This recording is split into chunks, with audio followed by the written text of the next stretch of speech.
خداوند یسوع مسیح کے خوبصورت اور جلالی نام میں آپ سبوں کی سلامتی ہو۔ خداوند کا شکر اور خداوند کی تعریف کرتے ہیں جس نے ہمیں زندگی، صحت اور سلامتی اور زندگی میں یہ بڑا خوبصورت موقع بخشا تاکہ ہم سب زندہ خدا کے حضور بڑی سنجیدگی کے ساتھ جھکے ہوئے اس کی پرستش، اس کی ستائش کرتے ہوئے، اس کے نام کو جلال دیتے ہوئے اس کے کلام میں سے اپنی رہنمائی کو حاصل کریں تاکہ اس کے مطابق ہم اپنی زندگیوں کو ڈھال کر 30، 60، 100 گنا پھل لائیں اور خداوند کے نام کو اور کلام کو جلال دینے کا باعث بنیں۔ آمین۔ کلام خدا میں سے یعقوب کا عام خط اور اس کا پہلا باب اور اس کی آیت نمبر 2 سے آیت نمبر 4 تک اپنی رہنمائی کے لیے تلاوت کریں گے۔ یعقوب کا عام خط اس کا پہلا باب آیت نمبر 2 تا آیت نمبر 4 تک اپنی رہنمائی کے لیے تلاوت کرتے ہیں۔ کلام خدا میں مرقوم ہے، اے میرے بھائیوں، جب تم طرح طرح کی آزمائشوں میں پڑو تو اس کو یہ جان کر کمال خوشی کی بات سمجھنا کہ تمہارے ایمان کی آزمائش صبر پیدا کرتی ہے، اور صبر کو اپنا پورا کام کرنے دو تاکہ تم پورے اور کامل ہو جاؤ اور تم میں کسی بات کی کمی نہ رہے۔ زندہ کلام کے پڑھے اور سنے جانے کے وسیلہ سے ہم سبوں کو برکت ملے۔ آمین۔ یاد رہے اس خط کا مصنف خداوند کا سوتیلا بھائی یعقوب ہے، اور غالباً خداوند کے سوتیلے بھائی یعقوب نے یسوع مسیح کے جی اٹھنے کے بعد خداوند یسوع مسیح کو اپنا شخصی نجات دہندہ قبول کیا، کیونکہ پہلا کرنتھیوں اس کا 15واں باب آیت نمبر 7 کے مطابق جی اٹھے مسیح کو خداوند کے سوتیلے بھائی یعقوب نے اپنی آنکھوں سے دیکھا، تب وہ خداوند یسوع مسیح پر ایمان لایا، اور یہی یعقوب جو خداوند کا سوتیلا بھائی تھا، گلتیوں کے خط کے مطابق یروشلم کی کلیسیا کے اندر اسے بڑی اہمیت حاصل تھی۔ یہ یروشلم کی کلیسیا کا بڑا اہم سرگرم رکن تھا، اور یاد رہے جو یعقوب رسولوں کی لسٹ میں آتا ہے، یا جس کا نام رسولوں کی لسٹ میں آتا ہے، وہ یوحنا کا بھائی یعقوب ہے۔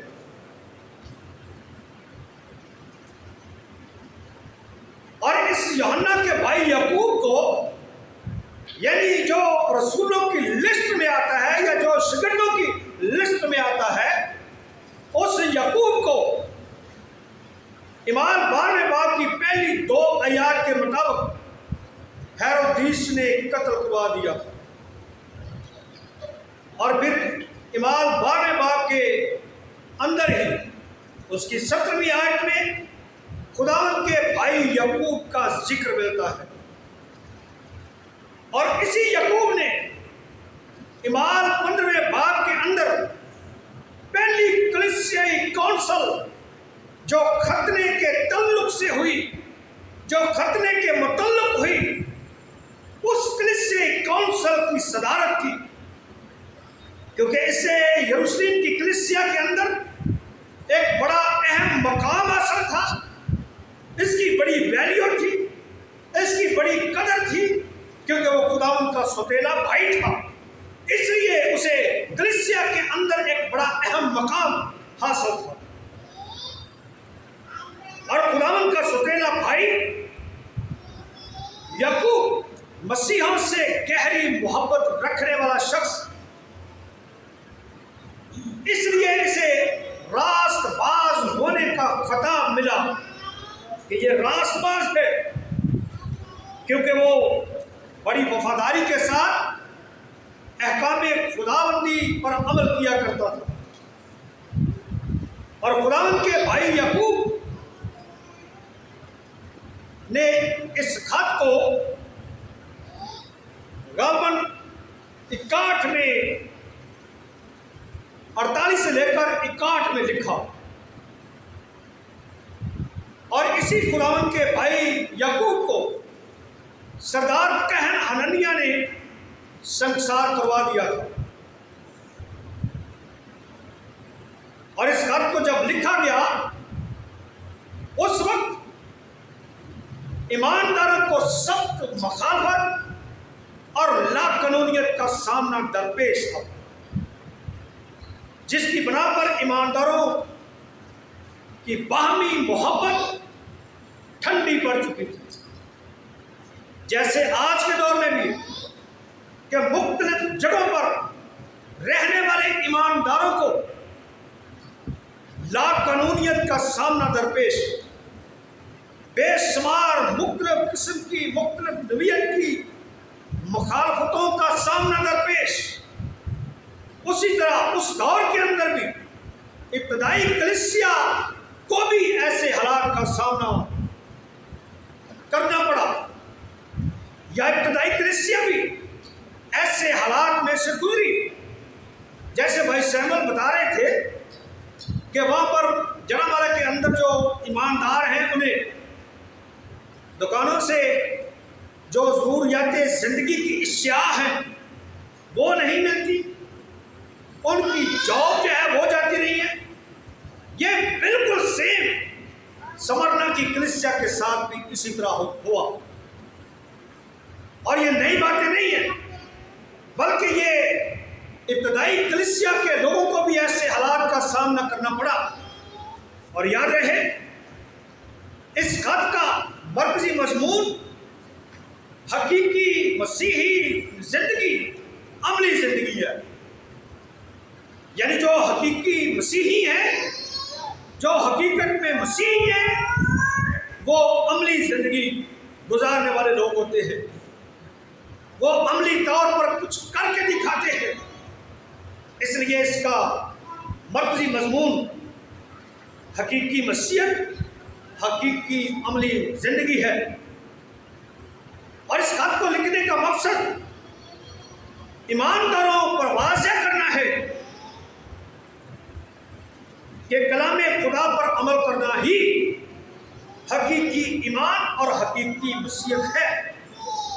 اگر کوئی شخص یسوع مسیح پر ایمان رکھتا ہے لیکن وہ کلام خداوندی پر عمل نہیں کرتا تو وہ محض نام کا مسیحی، اس کا مسیحیت کے ساتھ کوئی تعلق نہیں ہے، کیونکہ وہ لفظی مسیح صرف نام کا مسیح ہے، صرف اس کے نام کے ساتھ صرف مسیح جڑا ہوا ہے، حالانکہ اس کا ذاتی طور پر مسیح کے ساتھ کوئی تعلق اور واسطہ نہیں ہے۔ اس لیے اس خط کو لکھنے کا پہلا مقصد ایمانداروں پر واضح کرنا ہے کہ کلام خدا پر عمل کرنا حقیقی ایمان اور حقیقی مسیحیت ہے۔ اور اس خط کو لکھنے کا دوسرا مقصد ایمانداروں کے چال چلن، ان کے ایمان میں بگاڑ پیدا ہونے کی وجہ سے انہیں جھڑکنا، انہیں نصیحت کرنا، انہیں ملامت کرنا، انہیں نصیحت کر کے انہیں بہتری کی طرف لے کر آنا۔ اور اس خط کو لکھنے کا تیسرا مقصد ایمانداروں کو احساس دلانا ہے کہ غضب الہی نازل ہونے میں دیر نہیں لگتی، کیونکہ جب خدا کسی پر اپنے غضب کو نازل کرتا ہے تو وہ کسی سے پوچھتا نہیں کہ اس غضب کو نازل کروں یا نہ کروں۔ اس لیے ایمانداروں کو یہ احساس دلانا ہے کہ خدا اپنے غضب کو نازل کرنے میں دیر نہیں لگاتا، اس لیے محتاط زندگی بسر کریں۔ اور اس خط کو لکھنے کا چوتھا مقصد دکھوں میں، مسائل میں ایمانداروں کی حوصلہ افزائی کرنا، ان کے ایمان کو مضبوط کرنا، ان کے ایمان کو بڑھانا اس خط کا چوتھا مقصد ہے۔ اور اس خط کے پہلے باب کو ہم 4 حصوں میں تقسیم کر سکتے ہیں۔ پہلا حصہ پہلی آیت پر مشتمل ہے، اور اس حصہ میں جتنے پراگندہ لوگ ہیں، ایماندار ہیں، اسرائیل کے 12 قبیلے ہیں، یہ خط ان کو لکھا گیا۔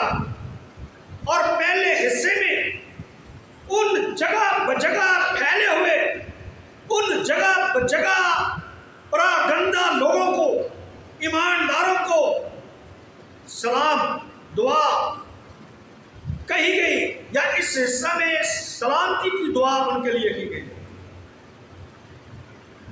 اور بالکل جس طرح اس دور میں مختلف جگہوں پر تھوڑے تھوڑے گروپوں کی شکل میں، چھوٹے چھوٹے گروپوں کی شکل میں ایماندار مسائل کا سامنا کرتے ہوئے مختلف جگہ پر موجود تھے، اسی طرح آج بھی مسیحی ایماندار مختلف جگہوں میں چھوٹے چھوٹے گروپوں کی شکل میں مختلف جگہوں پر، مختلف گاؤں شہروں کے اندر موجود ہے۔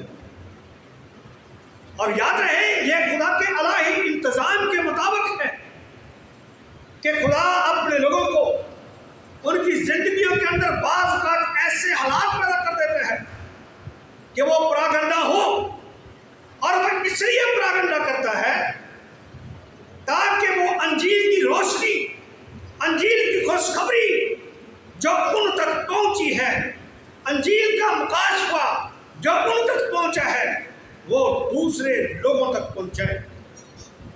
اگر آج مسیحی مختلف جگہوں پر تھوڑے تھوڑے چھوٹے چھوٹے گروپوں کی شکل میں مختلف جگہوں پر موجود ہیں، تو یہ خدا کے انتظام کے مطابق ہے۔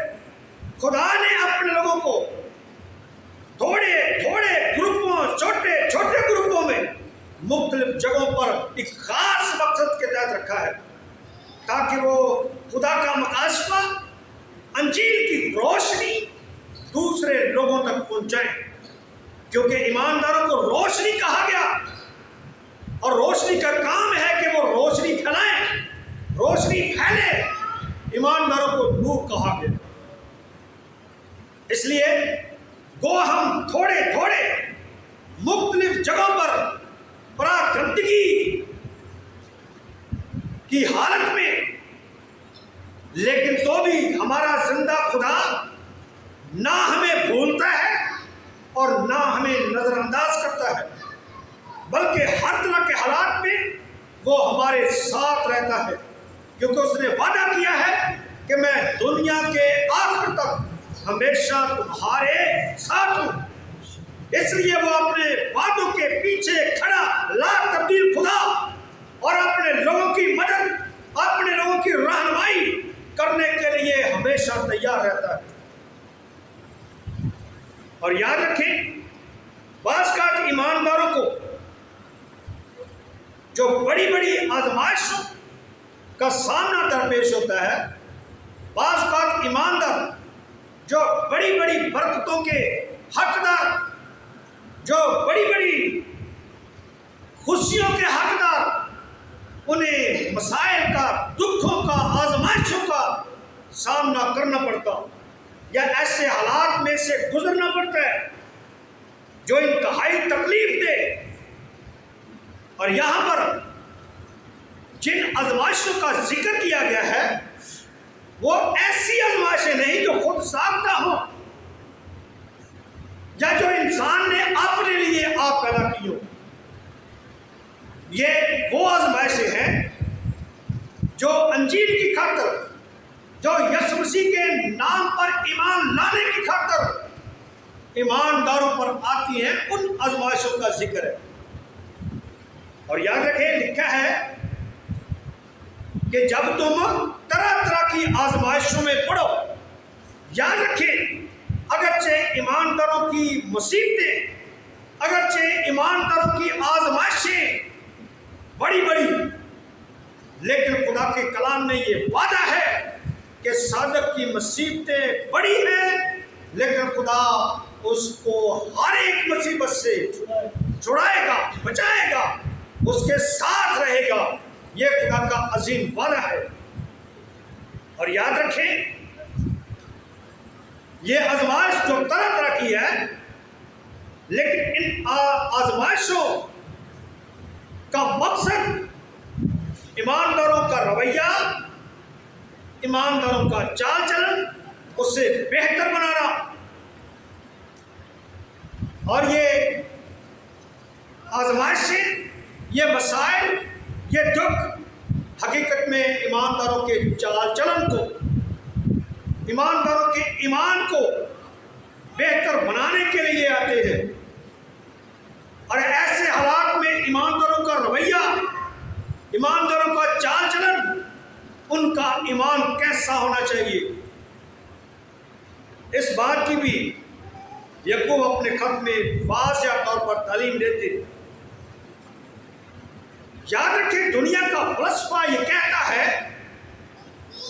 کہ آزمائشوں کے دوران یا دکھوں کے دوران ہمیں پرسکون رہنے کی کوشش کرنی چاہیے، کہ جب بھی ہم آزمائشوں میں سے گزرتے ہیں، مسائل میں سے گزرتے ہیں، دکھوں میں سے گزرتے ہیں، ایسے حالات میں دنیا کے فلسفہ کے مطابق پرسکون رہنا چاہیے، کیونکہ فلسفہ یہ کہتا ہے کہ ناسازگار حالات میں، پریشانی کی حالت میں، مسائل اور دکھ کی حالت میں جب آپ پرسکون رہتے ہیں تو مسائل، دکھ، آزمائشیں آپ پر حاوی نہیں ہوتی۔ لیکن جب آپ مسائل، دکھوں، آزمائشوں میں پرسکون نہیں رہتے تو پھر یہ سارے کے سارے دکھ، ساری آزمائشیں، حالات آپ پر حاوی ہو جاتے ہیں۔ لیکن بائبل مقدس یہ سکھاتی ہے کہ جب دکھوں کا سامنا ہو، مسائل کا سامنا ہو، تو ایسے حالات میں کیا کرنا؟ خوش ہونا، کیونکہ یسوع مسیح نے انجیلوں میں یہ واضح تعلیم دی ہے کہ جب تمہیں لوگ ستائیں، تمہاری نسبت ناحق باتیں کہیں، تمہیں پکڑیں، پکڑوائیں، قتل کریں، تو اس وقت کیا کرنا؟ دفاع کرنا۔ اس وقت کیا کرنا کہ کوئی دفاعی پروگرام بنا کے احتجاج کرنا۔ ایسی تعلیم یسوع مسیح نے نہیں دی، کیونکہ مختلف چینل پر میں دیکھ رہا ہوں، مختلف لوگوں کو دیکھ رہا ہوں کہ وہ دفاعی طور پر لوگوں کو آوار رہے ہیں، اپنا دفاع کرنے کے لیے، اپنے حقوق کا دفاع کرنے کے لیے، اپنی زندگی کی سیفٹی کے لیے وہ دفاع کر رہے ہیں، اور بہت سی ایسی باتیں بنا بنا کر لوگوں کو تحریک دے رہے ہیں تاکہ وہ دفاعی طور پر باہر نکلیں اور اپنا دفاع کریں۔ لیکن یسوع مسیح نے ایسی تعلیم نہیں دی، بلکہ یسوع مسیح نے کہا کہ جب تمہیں لوگ ستائیں، تمہیں مسائل کا، دکھ کا، آزمائشوں کا سامنا کرنا پڑے، تو ایسے حالات میں کیا کرنا ہے؟ خوش ہونا۔ کیوں خوش ہونا؟ شادمان ہونا۔ کیوں شادمان ہونا؟ کیونکہ تم سے پہلے جو نبی تھے ان کو بھی اسی طرح ستایا گیا۔ تم اس لیے خوش ہونا کیونکہ تمہارا اجر آسمان پر بڑا ہے۔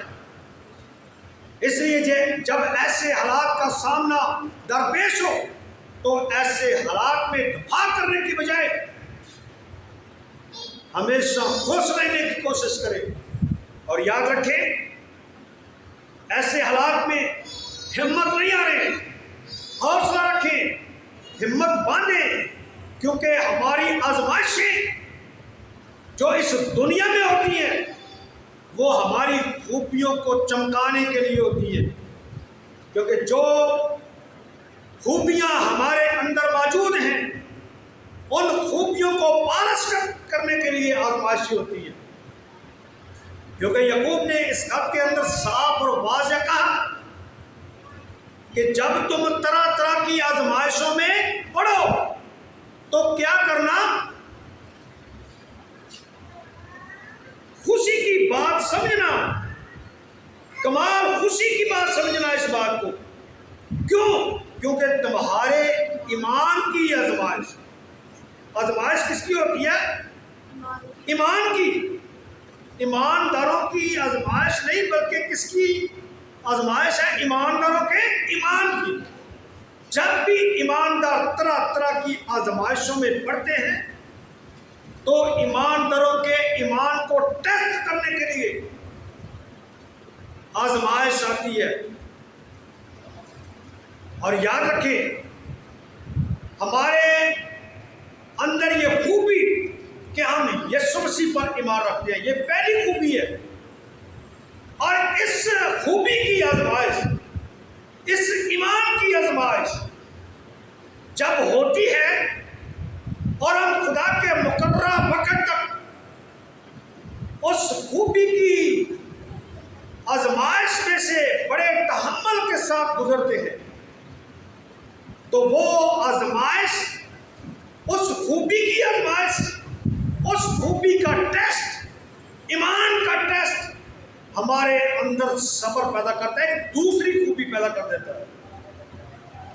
مطلب ایمانداروں کے ایمان کی جب آزمائش ہوتی ہے، ایمانداروں کے ایمان کا جب ٹیسٹ ہوتا ہے تو اس کے اندر ایک اور خوبی پیدا ہو جاتی ہے، اور وہ خوبی کیا ہے؟ صبر۔ اور جب ہمارے اندر صبر پیدا ہوتا ہے اور جب صبر کی آزمائش ہوتی، صبر کا ٹیسٹ ہوتا، تو جب صبر خدا کے مقررہ وقت تک کرتے رہتے ہیں تو پھر کاملیت پیدا ہوتی ہے۔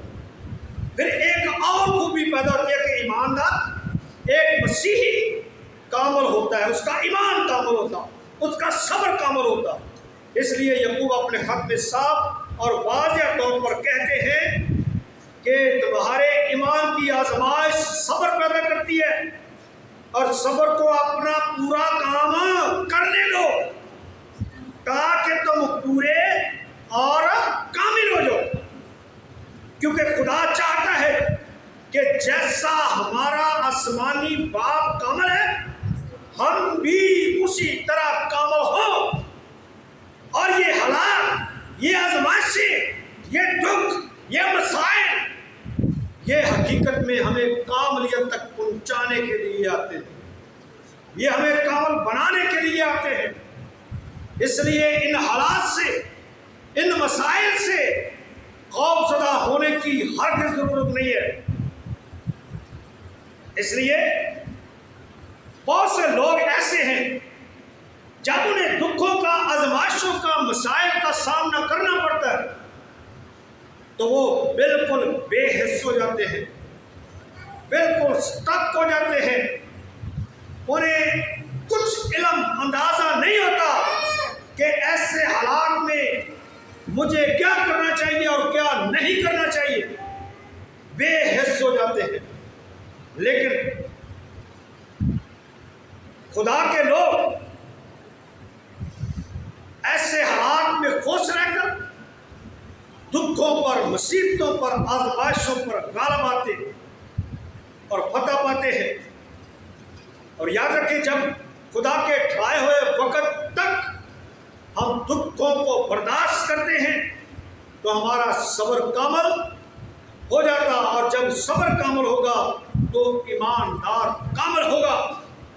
لہذا ہمیں آزمائشوں کے دوران خدا کے حضور یہ دعا کرنی چاہیے کہ وہ ہمیں آزمائشوں کے دوران، مسائل، دکھوں کے دوران ہمیں قائم رہنے کی طاقت، قوت اور زندگی گزارنے کے لیے حکمت اور فہم عطا کرے، تاکہ ہم ہر طرح کے مسائل میں، ہر طرح